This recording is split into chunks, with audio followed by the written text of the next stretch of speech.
Thank you so much, Bernice. So good morning, good afternoon, good evening, and welcome everyone to the IFA's Global Café. My name is Katrina Bazanis. I'm the Director of Policy and Advocacy at the IFA. So this is an exciting final Global Café of the year. So at our Global Cafes, we often focus on strategies to enhance the health and well-being of older people and promote function and healthy aging.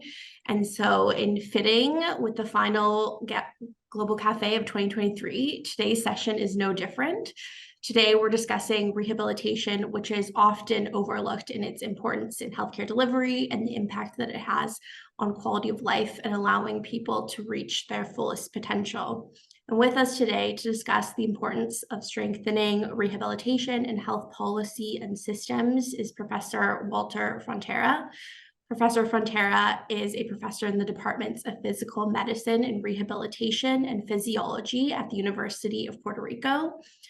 Dr. Frontera has been a professor and inaugural chair of 3 departments of physical medicine and rehabilitation, including Harvard Medical School and Vanderbilt University. And he also served as the dean of the Faculty of Medicine at the University of Puerto Rico. He has more than 350 scientific publications, and he's also co-chair of the research workstream of the WHO World Rehabilitation Alliance, which we'll be sure to talk about today. So welcome, Professor Frontera. Good morning, good afternoon, and good evening. And thank you for inviting me to have this conversation with all of you. Thanks so much for being with us today. And so let's kind of kick things off. We always kind of go back to the beginning at the Global Cafe to learn a little bit more about yourself and how you kind of became interested in this field of work. So I'm wondering if you can tell us a little bit about yourself and your story and what first interested you, firstly in studying medicine, but secondly in rehabilitation as a specialty. Thank you for that opportunity. I think it is a great time to talk about this topic and to have this conversation. Personally, I grew up in a family with healthcare professionals. My father was a dentist, my mother a pharmacist. So discussions about health and healthcare were frequent in our home. And so I became interested in conducting medical studies and getting a medical degree. I was also heavily involved in sports, and I thought that was a great way of making sure that we can achieve our health objectives through sports and exercise. And that's actually how I got to rehab, because rehab was one of the few, probably the only medical specialty at the time that was using exercise as an important intervention. That continues to be the case today, but that is really what made the connection for me. Then when I was a medical student, I spent a summer working in the Department of Physical Medicine and Rehab and decided that that was going to be my specialty. Then when I decided to pursue a second degree, a PhD in physiology, I concentrated on exercise physiology and had the opportunity to work in a center that was dedicated to aging research. It was the Nutrition Research Center on Aging at Tufts University in Boston in the US. And so that's how my research then got, I guess, became the topic of aging and so on became part of my research, and I decided to focus on that. So that's how the, I guess, my training background came together. And I have to say that I have not, I guess, abandoned that combination ever since. Been working in rehab medicine for 38 years in different places, as you mentioned, and I'm still enthusiastic about what we do, what we're trying to do. Yeah. Yeah, wow, 38 years is such an amazing career and such an amazing amount of time to kind of dedicate. And I think, you know, specifically with that focus on older people that you have is maybe an area that's not often explored. So I'm wondering if you can share a little bit about, you know, how can rehabilitation support older people and promote increased function and independence, you know, and how is it important for healthy aging and healthy longevity, which is obviously what we talk about all the time here at the Global Cafe. Yeah. Well, I know I'm pretty sure that this audience this morning is familiar with some of these observations, but I'll make them anyway. I don't have to tell you that we're all getting older individually and as a society. That the numbers clearly show that. Unfortunately, we're spending too many of our, I would say, years at the end of life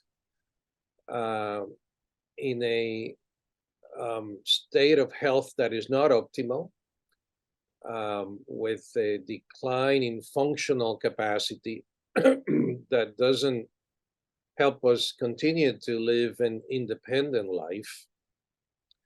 And that is really what we're trying to address. How do we get rid of those years and minimize the amount of time that we spent in that condition? And in my opinion, that is really what healthy aging and healthy longevity is all about. We need to increase the amount of time we spend functioning the way we want. When I ask a lot of my patients about older patients about this, they say, well, mortality is not the issue here. It's just that I want to be independent. I want to be able to do the things that I like to do and spend more time with my family and so on. And that's really the main objective. So rehabilitation is just a strategy to achieve that. Is one way that we can actually promote that, do research in that area, understand why this is happening, why we lose functional ability, and how we can prevent that from happening or slow down the process. I don't think we can claim that aging can be cured and so on, but I think we can influence the process, slow it down and so on. And that's really what rehab is all about. Now, rehab, unfortunately, a lot of people think about rehab in the context of the hospital, a healthcare system. Rehab happens at the end, and that's something we are trying to change. We believe that rehab has to be delivered at the level of the community, not in a hospital. And that instead of focusing on the last few years of somebody's life, we should start introducing rehab programs early on.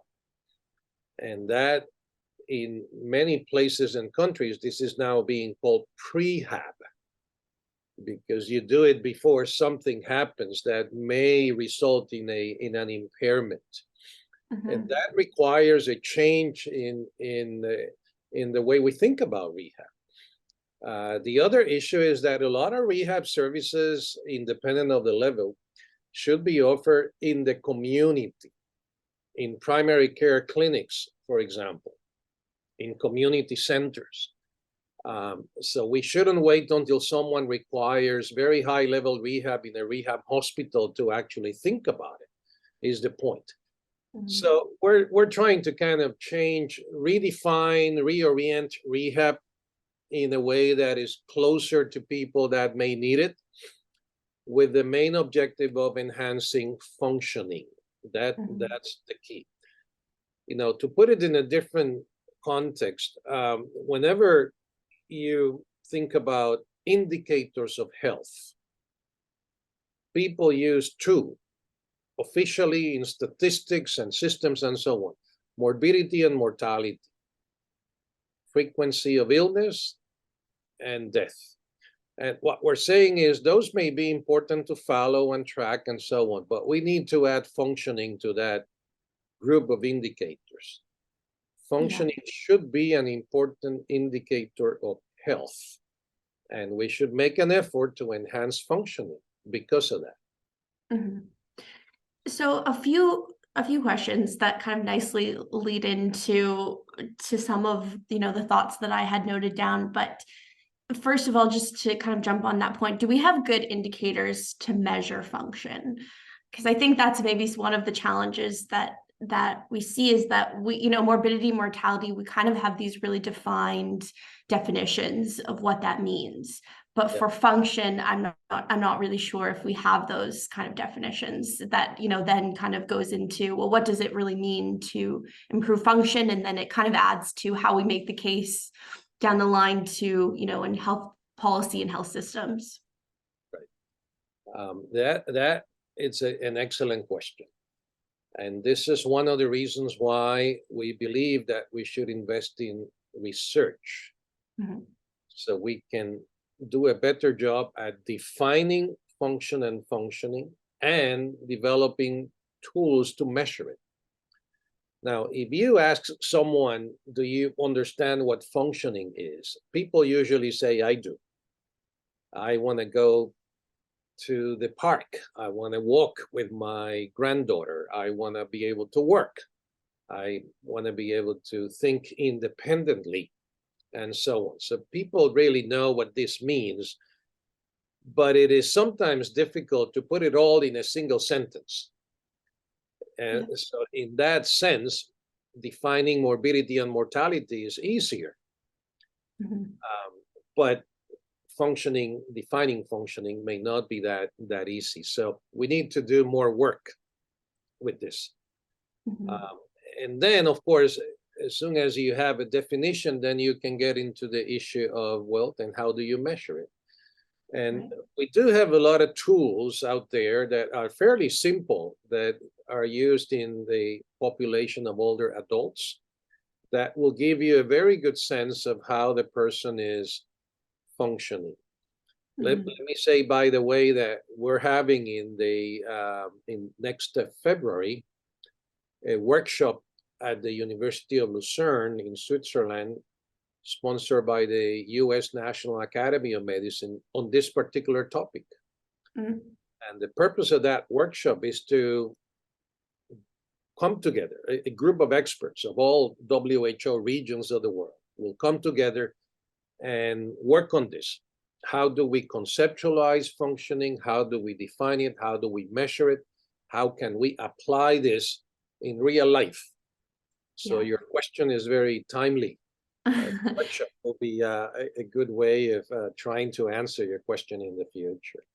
Yeah, well, you'll have to come back and update us on what you come up with, some of the things that you come up with, because because I think this is an area that where it's very important, and we're kind of, I think, highly interested. This is a group of highly interested people in what that kind of looks like, and then how you then take that and make the case within health systems. So I want to go back to, some of the things you mentioned about where rehabilitation sits in our health system. And, I think there are some misconceptions, as you mentioned, about, it being in hospital and things like that. So I want to understand, what is the current way that people access rehabilitation services, and what is kind of the unmet need for receiving this type of care, and how do we tackle some of the barriers to then kind of getting into communities, getting these services to more people that may benefit from it? Well, all important questions. So there's a very good scientific paper that was published in the Lancet, which is a very well-known medical journal, about 3 years ago. It was written by experts, the WHO and other researchers, and they estimated that right now in the world, there's 2.41 billion, with a B, people in the world that may benefit from rehabilitation. This is 25%, more than 25% of the population of the world, almost 1/3 that may benefit, with all kinds of health conditions that impair their level of functioning. So we know that there's a high need. Together with that, there's another statistic that is really to some degree negative, in the sense that it shows that in many places of the world, up to 50% of the people who need rehab do not get it. That's the unmet need. And so the question is, why is it that these people that could benefit from rehab are not getting it? And of course, the answer may be different among countries. It may be an issue of system is not organized, does not include rehab. People don't have access. Even if rehab is available in a country, people may not have access for different reasons. Financial resources may not be assigned to rehab services and so on. So we know there's high need, demand, and significant unmet need in all countries of the world. This is not a regional issue. This is not limited by geography. In some countries may be more difficult than others, and so access may be more difficult and so on. But this is a global issue. And so this is why the WHO, via the World Health Assembly last May, approved a resolution. And you see in the chat, you see one of the links to the resolution. That is the first time that the WHO recognizes that rehab should be strengthened, should be present, should be included in health systems. So the resolution is about strengthening rehab in health systems all over the world. And it's a very important document that all of you, I suggest, should review and use in your work and so on. And the basic argument is we will not have a health system that is responding to the needs of the people unless we include rehab. Now, let me say that, as I said at the beginning, this is not about rehab in a hospital. We're talking about including rehab in a health system that has a presence in the community. So we need rehab in high-level hospitals, tertiary hospitals and so on, but we need rehab at the primary care level. And that's something that we do not have in a lot of countries. So we're working with, for example, family physicians that are interested in including rehab in their community-based practices. So, so this is a way that we can strengthen health systems by including rehab. So that's probably a partial answer to your very important questions, but I recommend that you read the resolution as a way of understanding why the WHO is pushing for this. This was, by the way, a resolution that was approved unanimously at the end of May in the World Health Assembly. So it's a very, very important document. Yeah, that's great to hear. I mean, the need is so great. I mean, that's a huge number of people that could potentially benefit. So I do want, if I may, remember that it is important. Most of the people included in that 2.41 billion number are not in a hospital. These are not people that are in a hospital. These are people who are in communities. They're community dwelling individuals. That's where rehab is needed. Yeah, absolutely. So I want to go to just a few questions in the chat. We have some early questions, which is great to see. So I'm going to start with a question from Shmuel, who is a really great weekly contributor at our global cafes. And he's asking, what is the role of public health and healthcare systems in the improvement process of rehabilitation of older adults? Extremely important. I just mentioned the idea that healthcare systems have to be strengthened by or with the inclusion of rehab as an alternative for a lot of people who may have impairments and could benefit from rehab.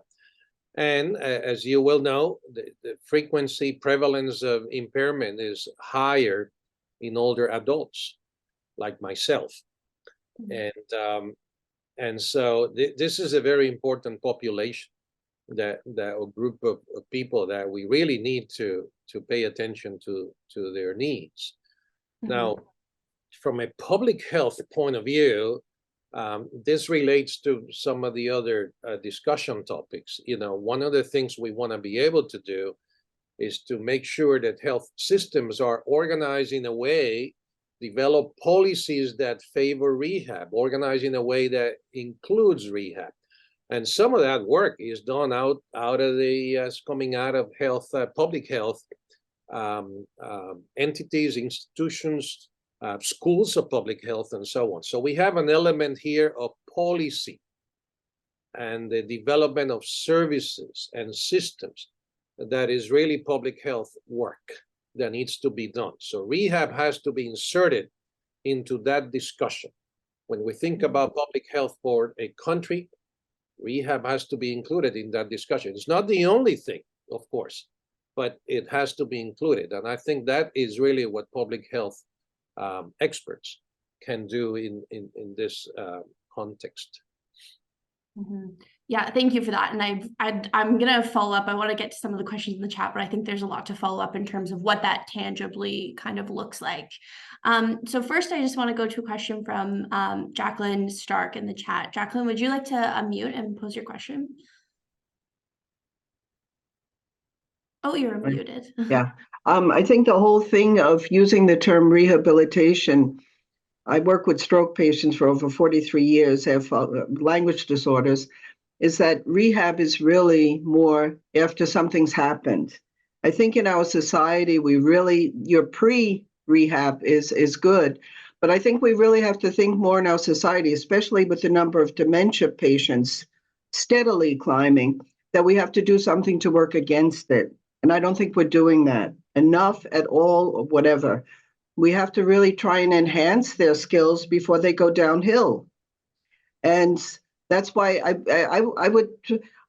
know a colleague in America, Catherine Baylis. She's doing a lot of work in this area, and Chapman in Texas, who's done a lot of work also in this area, also about the role of exercising and things to improve your skills. But I think we have to do a lot more also in the area of language skills. People living alone, they don't have anyone to talk to. I just think it's so important that we start getting on that, preventing the decline or pushing it up a couple of years. It's cheaper for society if we would do that, but we haven't learned yet to use prevention. Yeah, I could not agree with you more. I think that we suffer from this problem that rehab is usually defined as a medical intervention that takes place in a hospital after you have developed a health condition and you have significant impairment and so on.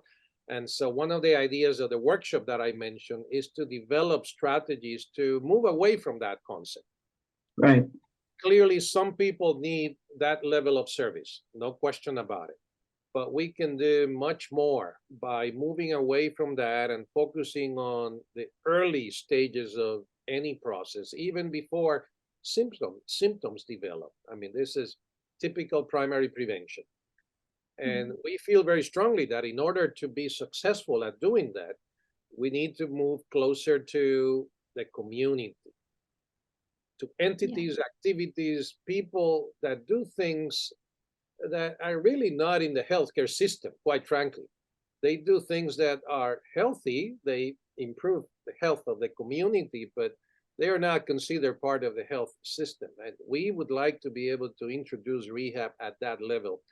And if we have to redefine it, use a different word, so be it. That's why prehab has been put together. There's a lot of work in the prehab world right now that is being done for patients that are waiting to have surgery, for example. But I'm all in favor of that. But again, that is for patients that already have a health condition and they know they're going to have surgery. I think what we're talking about is moving closer to the community in the sense that this is where people can become, for example, physically active, get involved in exercise programs in the community, and that is really primary prevention. of chronic illness that we know will result in impairments. Right. So let's address that early on. And this is another challenge for public health professionals, because that is really public health, the way I see it. So Mhm. I completely agree with you, Jacqueline, and appreciate your comment very much. Thank you. Yeah, thanks for that. Cynthia has also put a question in the chat, kind of related. Cynthia, would you like to pose your question? Sure. Well, thank you. This is just so fascinating, and I couldn't agree with you more, and also with Jackie's last comment. But I'm thinking of, prehab is such a great concept, but in many ways, what we need to do is have a life course perspective on keeping the bodies healthy and moving. And I was just sitting here thinking, well, my grandchildren are just going off to school, and my granddaughter says, well, I have gym today. Well, we recognize that it's important to have a healthy body growing up, but then for many people, it just stops. And the more we tax our bodies and not keep them moving and healthy, as Jackie says, it's penny wise, pound foolish. We pay at the end. But how to instill in generations that this is a life course? I'm sure I've never met a gym teacher who says you need to do exercise for the rest of your life to keep your body healthy. No, it's you need to do this so you can play this sport, and it's mandatory in the school. You know what I say? That life course perspective. And I think it has to be a marriage between the rehab medicine side and the public health side. And it comes back to even people who are able to get an annual physical exam. How much is focused on how much are you moving? How are you strengthening your body? So what are your thoughts on how to approach that and drill it down? If the doctor says to do it or the professional says to do it, you're more likely to do it. But how do we get it to be a society-wide concept? This is what we need to do to keep our body healthy. Yeah, I completely agree with you. I think these are, important ideas and challenges, by the way. There's a few things that I would mention. It is interesting, the WHO is working now on a project to develop this life course approach for a lot of interventions. Mm-hmm. And I think this will be a very important step in the Mm-hmm. right direction. It is clear to me, I've done research with aging older adults for 30 years, and it is clear to me that when we look at research outcomes and all of that, we should have started to do things years before. So what we see in many of our volunteers and so on is just cumulative changes, and unfortunately in some cases damage that have happened over decades. Mm-hmm. So I don't think we can wait until someone is 60 or 65 to start talking about these interventions. Right. I think that's not the right approach. So we need to get people on the other extreme of the age spectrum Mm-hmm. to work with us on this. We Yep. need to create that lifestyle that people will maintain forever, really. Yep. And quite frankly, we are not being successful at that. Mm-hmm.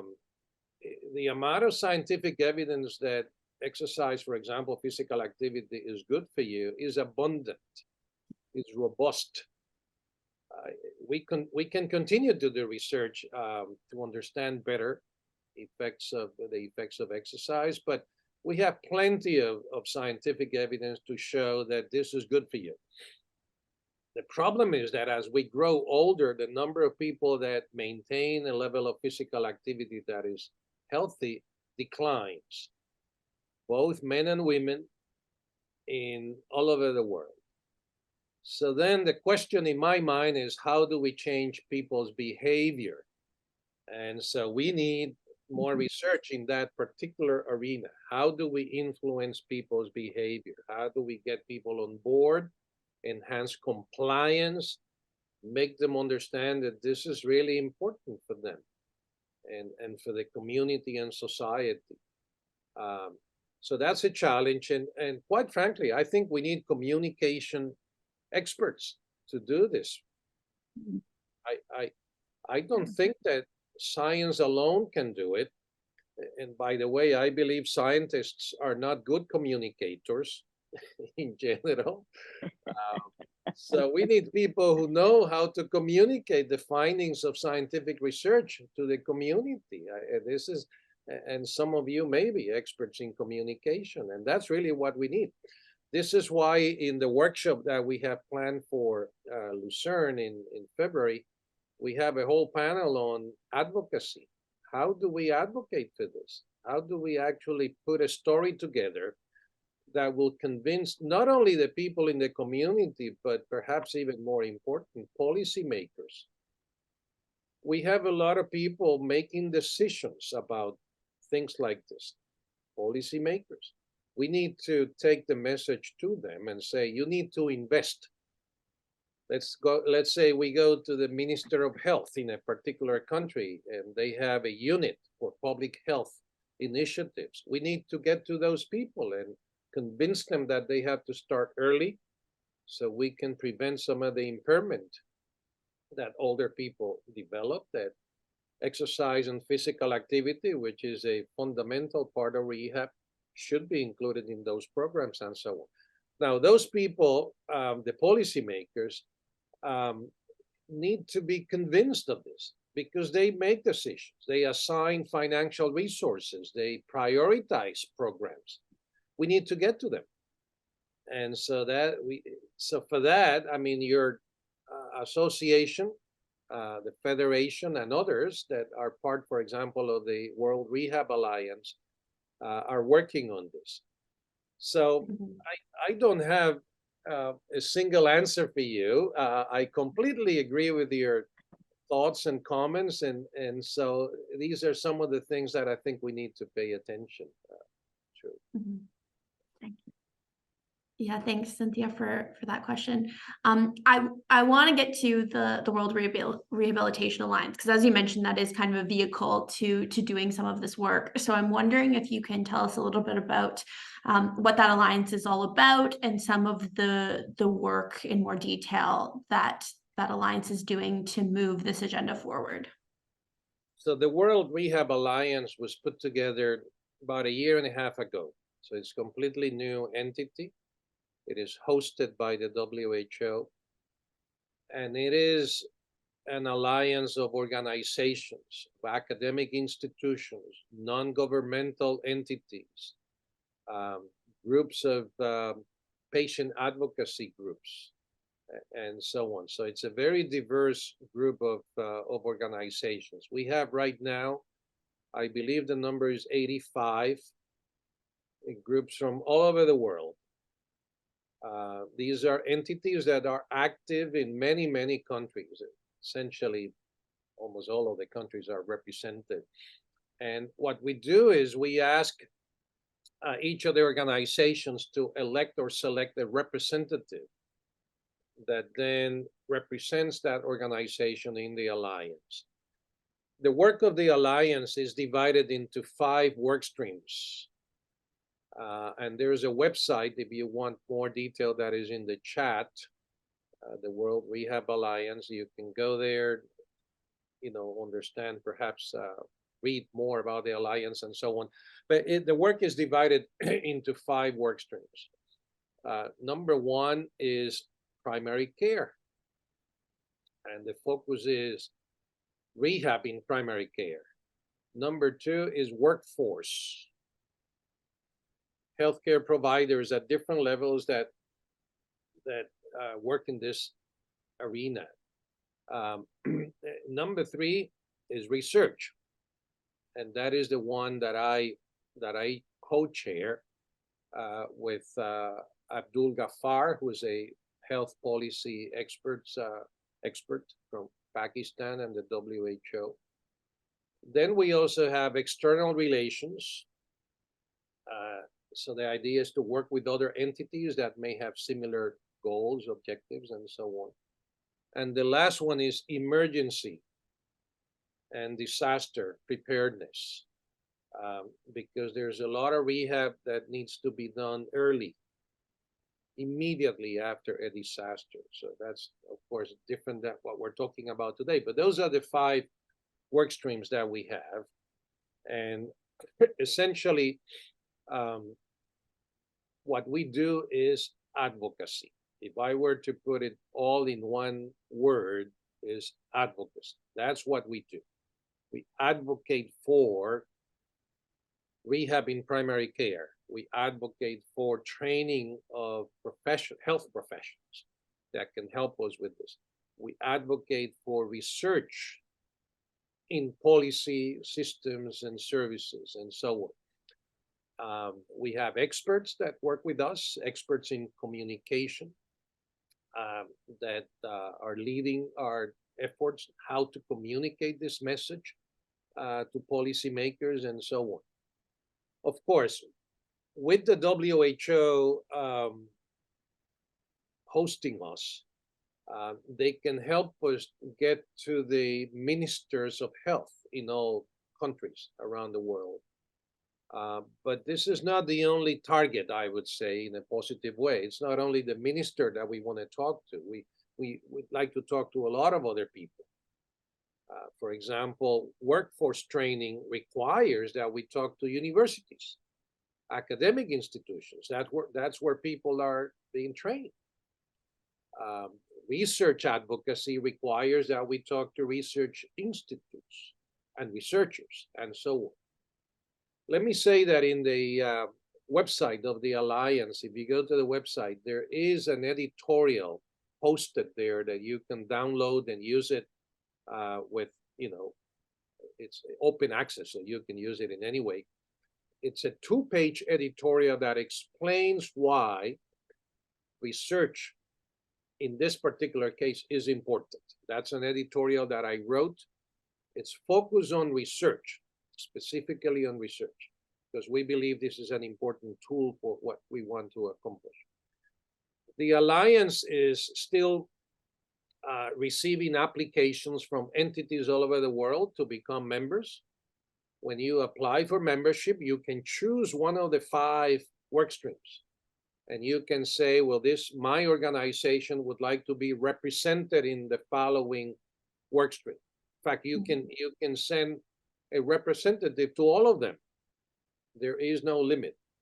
So we're open for new applications, and if you know of anybody, or if you have an organization that you think could become part of the Alliance, go ahead and apply. The application form is on the website. And then we go through the process. It is important to show that you have some international activity, experience doing things associated with the rehab world, but especially that you have international activity. So that's really what the Alliance is all about. Again, it's fairly new, and the key word is advocacy. Yeah, thank you so much. That's a great description. Also a great message to everyone on the line if they're, interested in getting involved. So I want to just ask them maybe a little bit more about that research component that you're so heavily involved in. And, can you tell us about what exactly is kind of the ask in terms of greater research? And I know that it's kind of directly linked to supporting health policy and supporting health systems, but why is that so important to the advocacy that you've mentioned? Well, there's a few things that I can mention to you. This is research into health policy, systems, and services. That's really the scope of this kind of research. It's not new, but it's not very old either. And I think there has been significant interest in this type of research in the last 10, 15 years. And some of that interest is driven by the need to have answers, the need to answer some of the important questions. So, for example, how do societies organize themselves so that they deliver the best health services possible? That's a policy question. And we may have some understanding of what is the best way to do this, but remember, the answer to that question may be very national, local. It depends on a lot of factors that may be local. There may be some overarching themes and priorities, but you got to go to individual countries and say, this is your reality, this is your culture, this is the way you do things, these are your resources. So how do you want to organize all of that and make sure you deliver services to your communities and population? So that's the kind of research that we think needs to be done in order to respond to the WHO resolution to strengthen rehab in health systems. We need to understand how health systems should be organized in a way that they are inclusive of rehab services. Then there may be other questions at different levels. For example, if you have limited resources in a country, which we all do, how do you prioritize the delivery of those services? Is it better to have a rehab center in the capital city or smaller rehab units in primary care clinics all over the country? What is the type of workforce that you need? If you don't have schools of physical therapy or occupational therapy, can you train nurses to do the work because they're closer to the primary care level of care and so on? So all of these are questions that we need to answer in order to strengthen rehab. And what we're saying is that this is the kind of research that needs to be conducted so we get answers for those questions. There's another important aspect of this kind of research is that this research has to be done very close to the policymakers, because those are the people who are going to use the results of the research. And you got to be able, you need to think about how you get them involved with the research. That may be a very good strategy, or at least that they know you're conducting the research so they can use the outputs of the research. And these are people, as you well know, policymakers that need to make decisions very quickly. They don't have 10 years to think about this. They need answers now. So that's another element of this kind of research. So, and then you have issues that may be very local in nature. So you have a system, you have an intervention that you think may work to enhance functional abilities in older adults. And so how do you test it? And how do you implement that intervention? It is well known in medical research that after something proves to be effective, there is a delay, a lag of probably 15 years before that something that has been shown to be effective is implemented in health systems. And that is a delay that we cannot afford. So in order to make sure that implementation takes place faster, we need to make sure that the people who are responsible for implementing interventions are there with you together when you do the research. So those are some of the ideas about this kind of research. And what we're saying is that we need, you and me and others, we need to talk to people who put pressure on politicians so they prioritize this kind of research, to put pressure on policymakers so they know we want them to fund it at the national, regional, local levels. And that is really the advocacy part. How do we communicate with these people that assign resources, make decisions, and so on, and explain to them that this is important? So we're asking them to support research and then to implement the findings of this research. Yeah. Yeah, no, thank you. That's such a great comprehensive response. And I think, that message of being really close to, policymakers and government as you're doing that research is so important. So, building on that and building on kind of the ethos of the World Rehab Alliance, I'm wondering, what has been the importance of partnership and even interdisciplinary collaboration in the Alliance, but also in getting kind of research from the ground into the hands of policymakers. I'm wondering if first question is, what is that importance of partnership? But second question, I'm wondering if there's any kind of initiatives or anything like that you can tell us about that have really demonstrated kind of that in a successful way. Well, let me tell you that this is crucial to what we want to do, and the membership of the Alliance is proof of that. We have all kinds of organizations, all kinds of professions represented, all kinds of groups.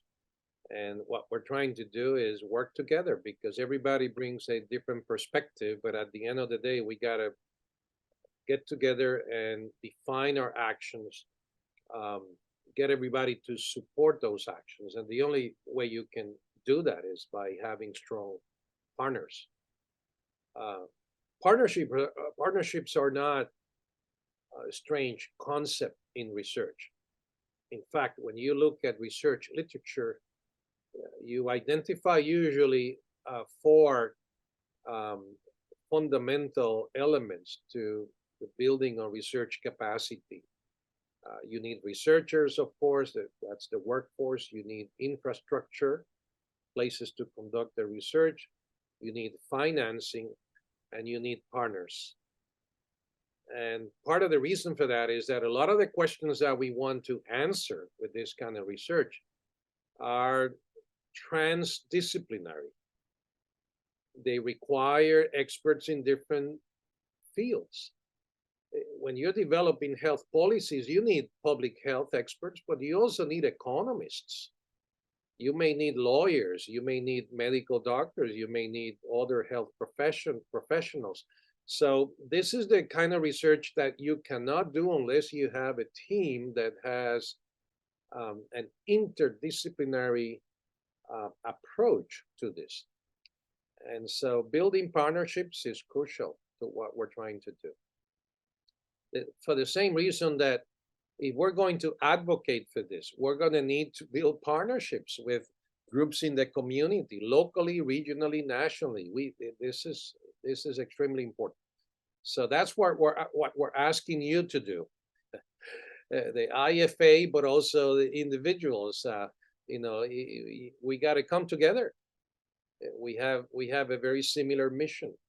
And we may have different perspectives on some issues, but we're not going to be effective unless we come together. Yeah, absolutely. I think we couldn't agree more at the IFA, and that's also part of why we're participating in the Alliance as well. So it's a great call to action for people.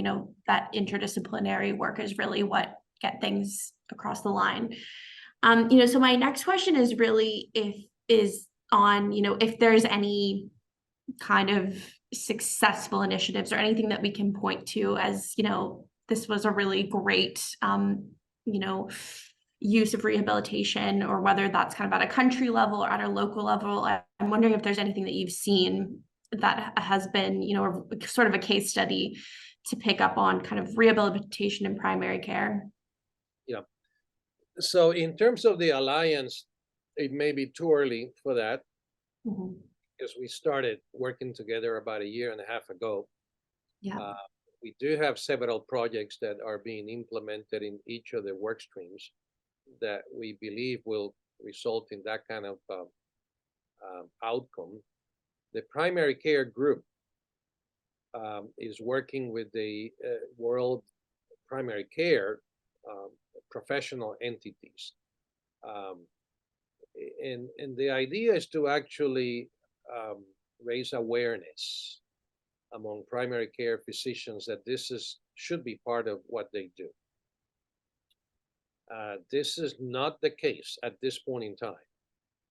And we believe very strongly that this is something that we should be able to do in the future. Now, getting the world professional group to support the work of the Alliance will be extremely important. So that's something that I hope will result in very positive and significant outcomes. In terms of the research, I can tell you an initiative that we developed. We wanted to influence medical journals and make them think about this kind of research, policy, and so on. So the editorial that we wrote, that you have access to in the website, has been published already in 32 medical journals all over the world. We invited journals to be part of this, and many responded very positively. And it's been published in 32 journals all over the world, journals that have very different focus. Occupational therapy, speech and language pathology, health services research, rehab medicine, and so on. Pediatrics, for example. So that's a short-term outcome that we wanted to kind of influence this community, and I think we were quite successful. Now, let me connect your question with a comment that I see on the chat by Eileen, which I think is a very important comment, because the implementation is key in all kinds of research, but especially in this kind of research is key. This is why we're emphasizing implementation science in the way we analyze the research that we want to do. It's probably a good way of shortening this delay or gap that I alluded to before. I can tell you personally, I am involved in implementation research. We conducted a research looking at an intervention for older adults. It was a multi-center clinical trial looking at the benefits of combining a mental health intervention with exercise in groups of older adults from minority groups in the US. And we have people in New York and Boston and Baltimore and San Juan, Puerto Rico that are participating. And this is the second phase of the project. And it is an implementation science project. We're testing an intervention at the level of the community. It's being delivered using Zoom and tele rehab to some degree. And we're testing the idea that this can be effectively delivered in a community setting using available technology to older adults and so on. And it's a very clear example of the things that we need to do. Of course, if this is successful, then we can perhaps change policy or the way we deliver some services. So I like very much this comment, and I think this is particularly important and relevant. We need to shorten that delay, and implementation is key. And there's a lot of literature on implementation science that we should not ignore. We should take advantage of that. Yeah. Make it part of this effort. Absolutely. Such an important, final thought. So we are coming to the end, just the, final minutes of the Global Cafe. So I'm going to give you maybe just a few minutes to kind of form some takeaway messages for the audience, but also, maybe what the message is to policymakers and advocates. So I'm going to just introduce our speaker for the next Global Cafe, which will, of course, be when we all, return from some nice kind of rest and relaxation in January. So we're looking forward to seeing everyone on January 5th, where we will be speaking with Professor Rowan Harwood on the importance of measuring healthy aging and the quality of life of older persons. So actually very related to what we're discussing today. So kind of a nice segue and a nice way to kick off 2024. So thanks very much, Berenice, for sharing that. So hope to see you all at that session in January. So Professor Frontera, I want to go back to you just for your final takeaway messages, and what do you kind of want to leave the audience with today? Well, let me say that the topic for the next cafe is extremely important for the workshop that I've been talking about. This is clearly an area that we need to focus on. So I think the idea today, some of the key messages are that functioning is something we need to understand better. We need to be able to measure it better, but we need to also prioritize this in health systems, because this is really what a lot of people care about. So we need to kind of make sure that our health systems think about this more carefully and help us implement strategies that will enhance functioning. Now, that is done using standard traditional rehab methods, but we also need to redefine that and make sure that we make rehab more inclusive.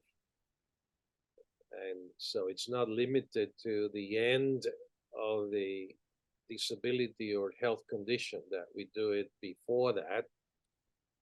We make it more preventative, more prehab, and so on. So it takes that kind of reconceptualizing rehab to a significant degree.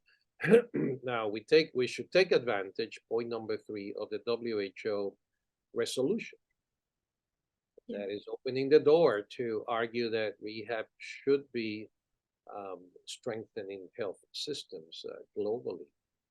A message that we should deliver over and over to policymakers and politicians and so on.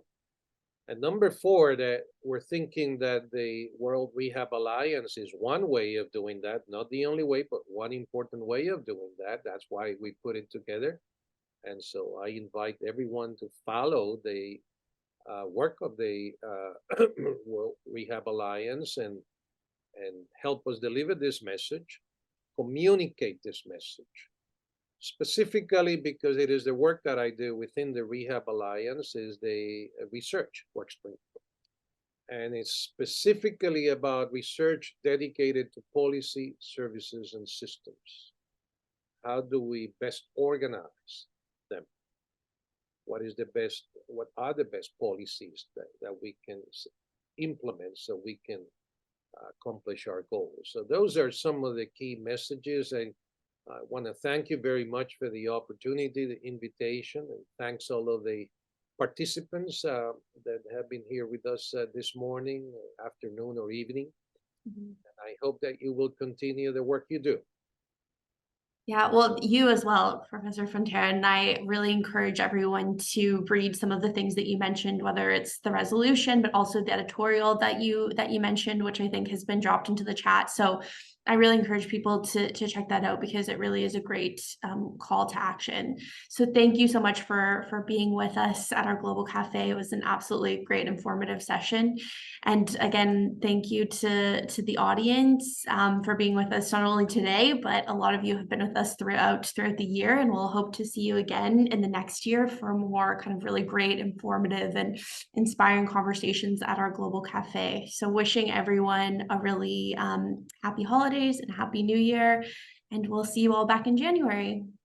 Happy 2024.